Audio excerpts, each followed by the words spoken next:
Let's talk about market research. Yes, we all do it. In fact, for many years I've published industry benchmarking and best practices research in the area of social media. So it might be surprising to listen to a podcast about when and why market research should not be done. At its core, the rationale for market research is to help make better decisions. Market research can discover, validate, and it can reduce risk. It can improve ROI, improve management confidence, and expose competitive threat. And it can also be the worst thing that an organization can do. Even when done perfectly, traditional market research, both qualitative, like focus groups or interviews, and quantitative, like surveys, has one inherent flaw. It takes time. The market research instrument is designed, tested, and approved. The respondent sample set is recruited and surveyed. The results are tabulated, tested for statistical significance, bias, and analyzed. Finally, a report is written, presented, and discussed. It takes time and it costs money. Traditional market research works by examining a sample and then extrapolating these findings to the universe. There is no absolute certainty that a particular sample actually does represent the actual universe. And even if it did, testing only a sample means that invaluable outlier findings would not appear.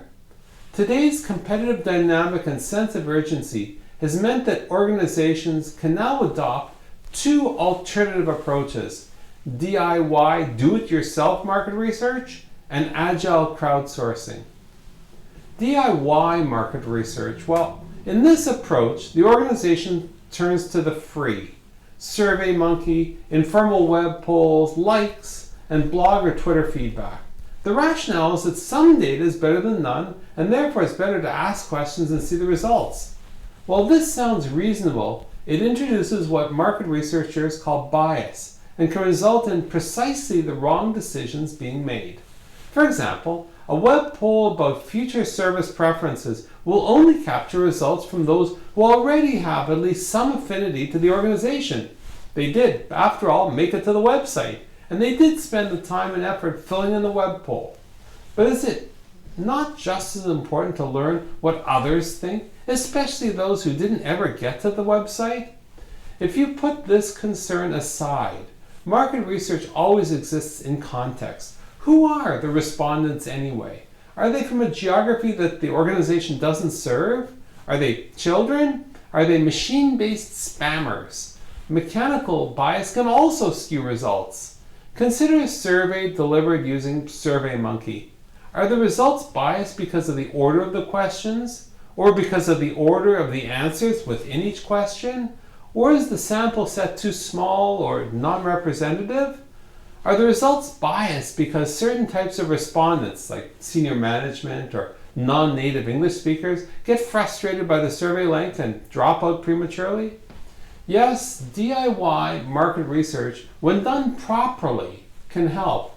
Sadly, though, the results can mislead. When the care taken to remove bias in traditional market research is neglected in favor of urgency, this isn't surprising. Enter agile crowdsourcing. This approach is different. Instead of traditional market research, the organization pilots an early version directly in the marketplace. Based on real feedback, it makes mid-course corrections, improvements, releasing better and better versions or more and more focused products and services. This approach, made popular by Google and their forever in beta products, is powerful. It posits that by the time traditional market research would have provided basic insights, far more can be learned by going directly to the market and experiencing first-hand feedback, plus several product development release feedback cycles. This same iterative direct-to-market approach is at the core of a pay-per-click advertising strategy. Skip the market research and directly test which of multiple ads generate greater click-through. Then iterate by dropping the poor performers and release another generation of ads that are variants of the best. Then repeat. This same technique, typically called A/B testing, is also at the core of improving email response and web page conversion.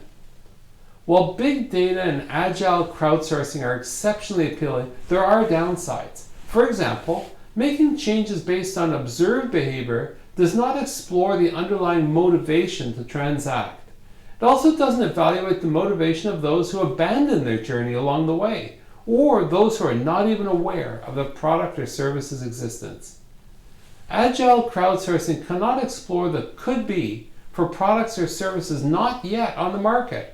And finally, using this approach gives your competitors a sneak peek at your capabilities and direction, reducing your competitive advantage. So here's your challenge. Is traditional market research dead? Absolutely not. But the advantage and risks of the alternatives, DIY and agile crowdsourcing, are too important to ignore. This week, consider your most critical management and marketing decisions.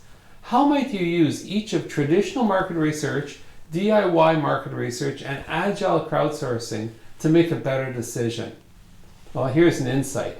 Traditional market research, just like almost every other area of marketing, is a fast-changing field. In the hands of an experienced market researcher, DIY and agile crowdsourcing are two of the most exciting developments around. Yet, just as the early Mac allowed anyone to be a desktop publisher, often with horrible-looking results, DIY and agile crowdsourcing also allow anyone to do market research, also with disastrous results. I'm Randall Craig. I hope this got you thinking, and if it resonates, let me know why, and if I can help, reach out at www.randallcraig.com.